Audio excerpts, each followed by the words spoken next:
பீகார் சட்டமன்ற தேர்தல் களத்தில் முக்கிய தலைவர்களிடையான போட்டி, அதில் முந்த போகிறது யார் அப்படிங்கிறத நம்ம பார்க்க போகிறோம். எப்படி இருக்குது பீகார் சட்டமன்ற தேர்தல் களம், எப்படி இருக்குது, யார் யாரெல்லாம் அங்கே முக்கிய முகமாக இருக்காங்க, அவங்கள பற்றிய மக்களுடைய எண்ண ஓட்டம் என்ன, பீகாருடைய தேர்தல் ஒட்டுமொத்தமாக இந்தியாவுக்கு எந்த அளவுக்கு முக்கியமான தேர்தலாக பார்க்கப்படுது அப்படிங்கிறது நிறைய விஷயங்கள் இன்ட்ரெஸ்டிங்காக பார்க்க போகிறோம்.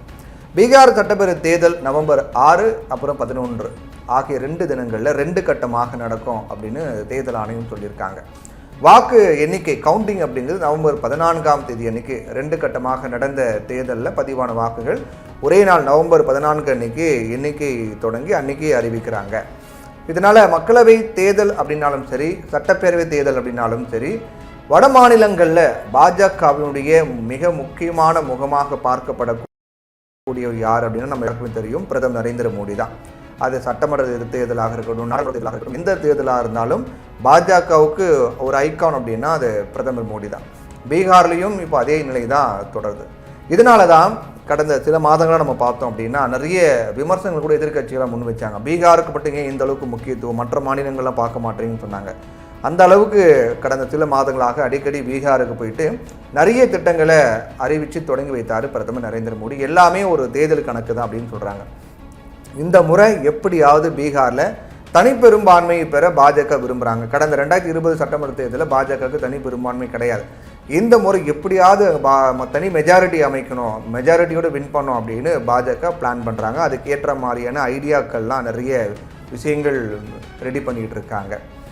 பிரச்சார திட்டத்தை வகுப்பவர் அப்படின்னு சொல்லப்படக்கூடிய இது ஒரு பக்கம் பாஜகவுடைய நிலை. அடுத்து மிக முக்கியமாக இந்த முறை தேர்தலில் அதிக முக்கியத்துவம் மக்களுடைய கவனத்தை பெறக்கூடியது என்ன அப்படின்னா, பிரச்சார வியூக வகுப்பாளர் அப்படின்னு சொல்லப்பட்ட தேர்தல் பிரச்சார வியூக வகுப்பாளர் அப்படின்னு சொல்லப்பட்ட ஜன்ஸ்வராஜ் அப்படிங்கிற கட்சி தொடங்கி பிரசாந்த் கிஷோர் அவர் என்ன தாக்கத்தை ஏற்படுத்த போகிறார் அப்படிங்கிற எதிர்பார்ப்பும் ஏற்படுத்தியிருக்கு. பீகாரில் ஜேடியு தலைவர் நிதிஷ்குமார் அப்படி இல்லைன்னா எதிர்கட்சி சேர்ந்த தேஜஸ்வி யாதவ் அளவுக்கு மக்களுடைய ஈர்ப்பு கொண்ட எந்த மாநில தலைவரும் பாஜகவில் கிடையாது. நிதிஷ்குமார் அப்புறம் தேஜஸ்வி யாதவ் மாதிரியான அந்த ஸ்டேட்டில் மக்கள் அதிகம் பார்க்கக்கூடிய ஒரு தலைவர், அறிமுகமான ஒரு தலைவர் அப்படின்னு பார்த்தா பாஜகவில் யாருமே கிடையாது. அதனால் பிரதமர் மோடி தான் பீகாருடைய தேர்தலுடைய ஐகான், மிக முக்கிய முகமாக இருக்கார். 2005 இப்போ வரைக்கும் பார்த்தோம் அப்படின்னா 20 ஆண்டுகளாக பீகாருடைய முதல்வராக இருந்து வருகிறார் நிதிஷ்குமார். இப்போ இடையில் நிறைய விஷயங்கள் நடந்தது நம்ம எல்லாருக்குமே தெரியும். 278 நாட்கள் அப்படின்னு பார்த்தோன்னா அந்த 278 நாட்கள் இடையில் மட்டும் அவருடைய கட்சியினுடைய ஜிதன் ராம் மாஞ்சி முதலமைச்சராக இருந்தார். இந்த முறையும் பீகார் முதல்வர் பதவிக்கு நிதிஷ்குமார் மறுக்க முடியாத தேர்வாக இருக்கிறார். பீகார் முதல்வர் வேட்பாளர் அப்படின்னு வரும்போது, முதலமைச்சராக இருக்கக்கூடிய யார் அப்படின்னு வரும்போது நிதிஷ்குமார் மறுக்க முடியாத முகமாக இருக்கார் அவங்க தரப்பில். பீகாருடைய மிக முக்கிய தலைவரான லாலு பிரசாத் யாதவுடைய வாரிசு தேஜஸ்வி யாதவ். இப்போது பாஜக நிதிஷ்குமார் பற்றி பார்த்தா மிக முக்கியமாக பார்க்கப்படக்கூடிய தேஜஸ்வி யாதவ் இவருடைய தலைமையிலான ஆர்ஜேடி ராஷ்ட்ரிய ஜனதாதளம் கட்சி 2020 பாஜகவுக்கு அடுத்து அதிக இடங்களை வென்று தனிப்பெருங்கட்சியாக இருந்தாங்கிறதும் மிக முக்கியமாக பார்க்க வேண்டிய ஒன்றாக இருக்குது. அதனால் இந்த முறையும் எப்படியாவது வெற்றி பெறணும், தனி மெஜாரிட்டியோட ஆட்சி அமைக்கணும் அப்படிங்கிறதுல ரொம்ப உறுதியாக இருந்து அதுக்கான வேலைகளை அவங்க பார்த்துட்டு இருக்காங்க. 2005 ஆர்ஜேடியால் பார்த்தோன்னா பீகாரில் ஆட்சி அமைக்க முடியல. அதுதான் அவங்களுக்கு மிகப்பெரிய பின்னடைவாக இருக்குது.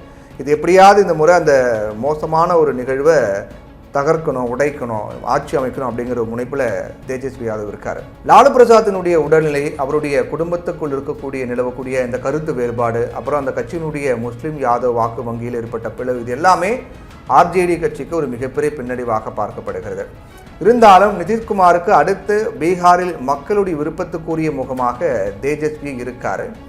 ஆட்சிக்கு எதிரான மனநிலை தன்னை முன்னிலைக்கு கொண்டு வரும் அப்படின்னு ரொம்ப ஆழமாக நம்புகிறாரு தேஜஸ்வி யாதவ். 1990 வரைக்கும் பீகாருடைய ஆட்சியில் இருந்த காங்கிரஸ் கட்சியால் அதுக்கு பிறகு அங்கே வலுவான ஒரு எதிர்கட்சியாக கூட இருக்க முடியல.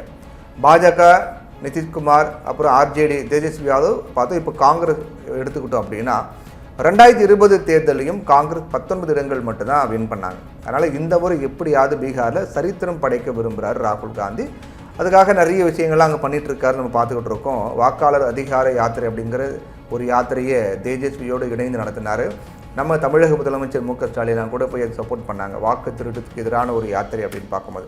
பீகாரில் அவர் எழுப்பியிருக்கக்கூடிய இந்த வாக்காளர் பட்டியல் சிறப்பு தீவிர திருத்தம் அப்படிங்கிறது வாக்கு திருட்டு குற்றச்சாட்டுகள் பேச்சு பொருளாக மாறி இருக்க நம்ம பார்க்குறோம். அது பீகார் மட்டும் இல்லாமல் ஒட்டுமொத்த இந்தியா முழுக்கும் பேச்சு பொருளாக மாறியிருக்கு. தேர்தல் வியூகவாதியாக இருந்து அரசியலில் புதிதாக நுழைந்தவர் ஜன் சுராஜ் கட்சியினுடைய நிறுவனர் பிரசாந்த் கிஷோர். நம்ம முன்னாடி சொல்லியிருந்தோம். இப்போ காங்கிரஸ் பார்த்தா அடுத்து மிக முக்கியமாக பார்க்கப்படக்கூடியது ஜன் சுராஜ் கட்சியினுடைய நிறுவனர் பிரசாந்த் கிஷோர். ஒரு 2 ஆண்டுகளுக்கு மேலாக தன்னுடைய யாத்திரை மூலமாக பீகாரில் கவனத்தை ஈர்த்து வந்துட்டு இவர் பாஜக, ஜேடியு மற்றும் ஆர்ஜேடி காங்கிரஸை கடுமையாக விமர்சனம் பண்ணிட்டு வரார். அவர் வரக்கூடிய தேர்தலில் வெற்றி பெறுவாரா அப்படிங்கிற எதிர்பார்ப்பை விட யாருடைய வாக்குகளை பிரிக்க போகிறார் பிரசாந்த் கிஷோர், யாருடைய வெற்றிக்கு காரணமாக மாறப்போகிறார் பிரசாந்த் கிஷோர் அப்படிங்கிற ஒரு எதிர்பார்ப்பு தான் அதிகமாக எழுந்திருக்கு. யாருமே எதிர்பாராத நிலையில் 2020 பீகார் தேர்தலில் 5 இடங்களை வென்று சிறுபான்மையின ஆதிக்கம் செலுத்தும் சீமாஞ்சல் பகுதியில் அசாதுதீன் ஒவைசியினுடைய ஏஐஎம்ஐஎம் கட்சி தாக்கத்தை ஏற்படுத்தியது. இந்த முறையும் ஒவைசி பீகாரில் தனித்து தேர்தலை சந்திக்க போகிறாரு அப்படின்னு சொல்லியிருக்காரு. அதனால் இந்த முறையும் அவர் சிறுபான்மையினருடைய வாக்குகளை பிரிப்பார் அப்படின்னு சொல்லப்படுது. அது நிச்சயம் ஆர்ஜேடி காங்கிரஸ் கூட்டணிக்கு ஒரு பின்னடைவாக அமையும் அப்படின்னு சொல்லிடுறாங்க.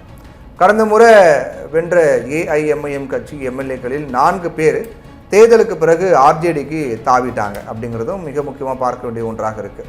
2010 6 கட்டங்களாகவும், 2015 2 கட்டங்களாகவும், 2020 3 கட்டங்களாகவும் தேர்தல் நடந்த நிலையில் இப்போது 2 கட்டங்களாக நடக்கும் அப்படின்னு தேர்தல் ஆணையம் முடிவு பண்ணி அறிவிச்சிட்டாங்க.